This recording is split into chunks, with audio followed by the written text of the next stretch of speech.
Confabulações de uma assistente social. Hoje nós trazemos para vocês 5 dicas para o trabalho com grupos. A dica número 1 é: conheça o público da atividade. É a partir do perfil dos integrantes que nós vamos estabelecer as técnicas e estratégias para desenvolvermos as atividades. É importante conhecer a idade para sabermos se é um grupo de crianças, adolescentes, idosos ou mesmo um grupo intergeracional. Conhecer a escolaridade também vai nos ajudar a reconhecer qual a linguagem adequada, se nós podemos utilizar de textos, pois as pessoas são alfabetizadas ou são semi-alfabetizadas. Então, nós vamos fazendo um ajuste da linguagem a partir do reconhecimento da escolaridade do perfil desse grupo. Sabemos também se há algum integrante que possua uma deficiência ou limitação é relevante para que nós não deixemos de incluí-lo na atividade e que a atividade esteja adaptada ao seu perfil. A religião também tem se mostrado um fator bem interessante se nós levarmos em conta a conjuntura atual do nosso país.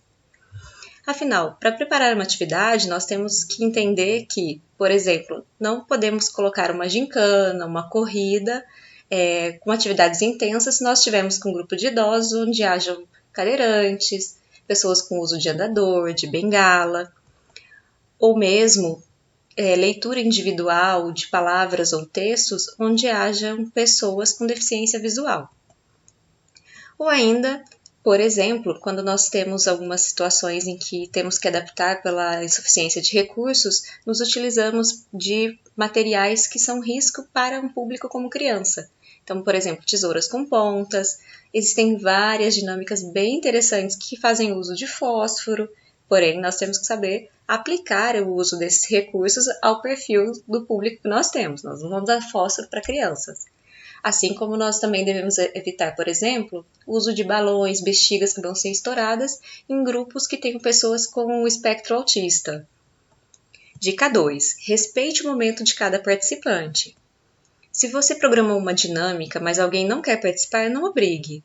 Não insista com a pessoa, nem a exponha para o grupo, ok? Isso é extremamente importante, pois a pessoa ela pode ainda não estar integrada a esse grupo ou ela ser extremamente tímida, assim como outros fatores. É importante sim que você entenda, busque descobrir qual é a motivação dessa pessoa para que ela fique isolada e não queira participar da atividade, para que você adapte as atividades posteriores, incluindo essa pessoa na dinâmica.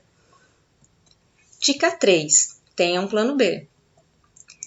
Se possível, tenha sempre uma estrutura ou uma dinâmica alternativa para a atividade que você vai realizar, pois se a atividade programada ela não atender o perfil de todos os participantes, você de pronto pode adaptá-la, seja na linguagem, na forma de condução ou ainda na forma de integração desse grupo. Por exemplo, se você está usando alguma questão de leitura, mas você não conhece o público ainda, não sabe se existem pessoas ali que não são alfabetizadas, você pode adaptar colocando elas em duplas ou em pequenos grupos para que uma pessoa possa representar, fazer a leitura para o grupo em geral. Então, nós temos que estar atentos também, eventualmente não tendo uma atividade, uma outra dinâmica escolhida, a gente fazer a adaptação daquela que nós já elaboramos, tentando trazer uma maior condição de conforto e de respeito à diversidade desse grupo. Dica 4. Incentive a autonomia e a liderança dos participantes. É importante que você construa ações a partir dos conhecimentos e experiências dos próprios participantes, evitando fazer apenas aquelas palestras e atividades bancárias, aquelas atividades em que as pessoas se sentam e você fica ministrando, só você fala, só você expõe. Então, oportunize que os próprios integrantes do grupo preparem e executem o encontro, com seu apoio técnico nas atividades educativas. Você precisa reconhecer o potencial, as habilidades, até mesmo artísticas, culturais, de história de vida, de experiências que são ricas e trazem uma representação importante desse integrante para o grupo e do grupo enquanto uma coletividade no território em que você está atuando.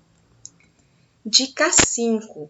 O trabalho educativo é via de mão dupla. Isso é extremamente importante que nós tenhamos a compreensão. Se permita aprender com o público usuário dos serviços e políticas com as quais você trabalha. Eles têm um saber, há uma cultura extremamente relevante dessa população que nós temos a oportunidade de trabalhar com elas. Ninguém tem maior conhecimento sobre a realidade social do que quem a vivencia.